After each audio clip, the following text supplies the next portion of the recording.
Officer অস্ত্রগুলো কী অবস্থায় আছেন, এই অস্ত্রগুলো সেগুলো চেক করা হচ্ছে এখন এই মুহূর্তে।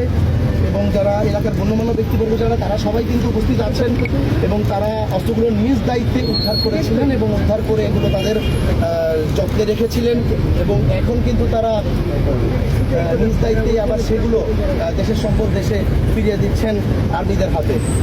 সবগুলো অস্ত্র এখন পরীক্ষা করে দেখা হচ্ছে এই অস্ত্রগুলোর এখন কী অবস্থায় আছে। সর্বমোট এখানে 5টি অস্ত্র কিন্তু আমরা দেখতে পাচ্ছি।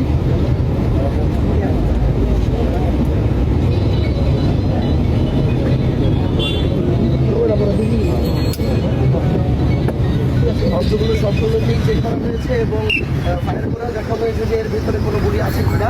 সবগুলো অস্ত্র এখন বুঝে নেওয়া হচ্ছে।